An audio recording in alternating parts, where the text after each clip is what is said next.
Neighbors can be either your best friend or worst nightmare. In this case, these people decided they were not going to put up with their petty neighbors' antics any longer. They decided to introduce petty to pettier and get sweet revenge on them. People shared times when their neighbors were so out of line that they needed to seek revenge. Content has been edited for clarity. The snow war. We had a neighbor who lived across the street from us who was a nasty woman. After hearing the things she'd yell at her terminally ill husband, her adult son, or any of her other relatives who had somehow been induced to stop by, it was pretty obvious to me that it wasn't just her neighbors that she hated. She had a 3-car wide garage with a correspondingly wide driveway, even though she only had one vehicle. This was after her husband had died. When it snowed, she expected whichever of her male relatives were currently at her beck and call to clear the entire width of the driveway. If it was just an inch or two of snow, a snow shovel would suffice. But once in a great while, we'd get deep snow. At that point, random male relative would arrive with a snowblower. In addition to the snowblower, he also brought a genetic lack of respect for other people because the direction in which he chose to blow the snow was not, as would seem logical, onto the mean neighbor's lawn, instead into the street. Specifically, toward the end of our single-car driveway, which was a bit further down the street from her driveway, where it turned into a wide patch of ice. Because the street had a bit of a slope upward in the direction you'd need to drive to get off our street in the winter, that patch of ice made it nearly impossible for a car to get any traction after exiting our driveway. It wasn't just a nuisance. It was a dangerous nuisance. Despite my husband having had words with her and with random male relative about the situation, it kept happening. Finally, since I was pretty sure that this behavior wasn't legal, the next time that the snowblower was used to cause this hazard, I called the police. Sadly, according to the cop, moving snow onto the street turned out to be a perfectly legal thing to do. That news, which she overheard, seemed to please my mean neighbor quite a lot. Unfortunately for her, that fact was very useful to me. When her random male relative was done with his dirty work and gone, and the sun had gone down, I went outside with a nice, quiet snow shovel. We didn't own a snowblower ourselves. I removed the snow from the road in front of our driveway. I removed it from most of the streets between our houses, but I was very careful about where I put it. I put it very legally on the street in front of her driveway.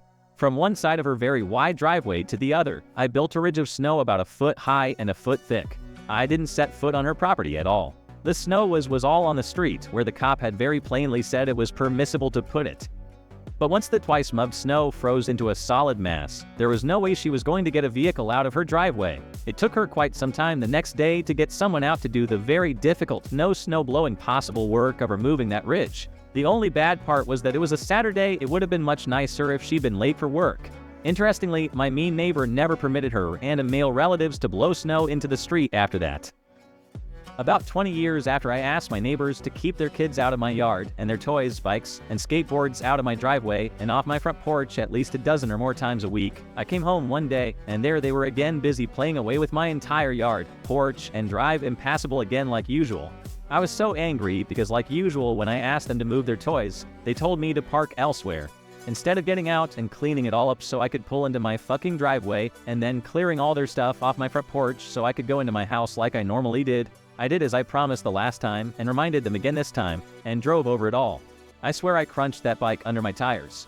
I recall hoping it did not dent or scratch my car, especially when it was stuck under and dragged a bit as I ran over a skateboard, breaking it in half, and other things ultimately ending up parked on a doll's smashed head. When the girls started screaming hysterically about that, I ripped the body off and handed it to her and told her if she liked her baby, she should take better care of it. Of course, the kids were screaming at me about destroying their toys as I picked up other toys and shoved them in my garbage bin. Then their mother came out and wanted to know what the heck I did. She wanted me to stop throwing her kids' toys in my garbage. I told her that what her 5 kids don't pick up before I do will end up in the garbage bin, and if they touch it, I will call the police for burglary as garbage is private property. What was left on my property was mine to do with as I would. The kids raced me to pick up their toys. After it was all cleared away, I took my garbage bin into the garage, and I didn't set it out until 6 on the morning of the trash haul. Normally, I set it out the night before, but not that time. If they wanted their toys, they could dig through the garbage before they went to school. To make it special for them, I put the dog poo in the bin with the toys right on top. They weren't happy about that and paintballed and egged my home. I sat right out there in front of them instead of running off like they did when I came out and returned the same to theirs. After that, we lived happily ever after and never said another word to each other ever again. 2 things back when I was more bitter and vindictive than I am now. 1. I was 13 years old. My family was in Army quarters at Tripler Army Medical Center in Honolulu. We were up the hill in a sixplex. One of our neighbors was the French wife of a finance officer. They were nice enough, except that Madame had a poodle creatively named Fifi, who she let out the door to do her business without supervision. Fifi would come into our yard, take a big steaming poo, and then go home. We mentioned this several times, but our neighbor would just make a big Gallic shrug as if there was nothing she could do about it. I was the oldest kid in my family, so cleaning poo up was generally my job. Brilliant parenting by my parents, not much that I can't do now no matter how gross. So the next time Fifi went poopo in our yard, I was ready. I got a trowel, scooped up the turds, and placed them on the doorstep of Fifi's home.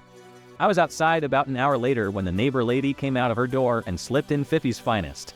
She got poop all over her shoes, and surprise, she was going somewhere because she was wearing a beautiful outfit, including a very fine pair of shoes. She made a disgusted sound, then she saw me and said, "Oh, did you see that?" My shrug would have put Marcel Marceau to shame, too. I had neighbors who liked to throw a party now and then. No problem, I used to do that myself. It's easy. Don't do it too often, turn the noise down around 10, and don't do it when people have work or school in the morning. So I'm not hard to get along with. I often would let my neighbors know ahead of time when I was having a party. I think I only had 2 in 15 years that involved music or revelry, and that they were welcome to come by if they liked. I'd give them my number if they needed us to quiet down. That worked pretty well. Once in a long time, there would be music, dancing, and chatter in my yard. Once in a while, one of the neighbors would do the same. Quieter after 10 o'clock. But one time, some new neighbors had a loud, drink-fueled party. The music went on until after midnight. People talked loudly. Do you know how there's always that one woman who shrieks at everything when she's out of it? This party had 3. At 2 in the morning, the music came on really loud again for one song, and people were loud and shouting and laughing. Then it was just loud talk. Do you know what's the worst thing to hear when you've been up late partying and were trying to sleep off a bad night? Your old-rested neighbor mowed the lawn, then cleaned the pool while his best friend tried to play the accordion despite several of the cord buttons being stuck. They were just lucky I didn't know anybody who played the bagpipes. For a couple of years, I lived in Toronto, Canada. I was 4 when we left, and this event happened the day we were moving. For the 2 years we lived there, the older kids next door liked to terrorize my younger brother and me. I no longer remember what they did to us, but when we reacted, they would jump into the family car that was always sitting in the driveway and lock the door. Their mother never did anything about it, or even once came outside to see what was happening. However, one thing the mom of the bullies did care about, big time, was her flower garden. It was in the front of their house, full of beautiful, healthy flowers because she spent hours tending it. To stay out of the way of the moving activities, my brother and I were outside. The neighbor bullies did whatever they always did to us, and our parents were busy with moving activities. No one knew/cared what was happening to us. We were on our own. We reacted as much as a 3 and 4-year-old could.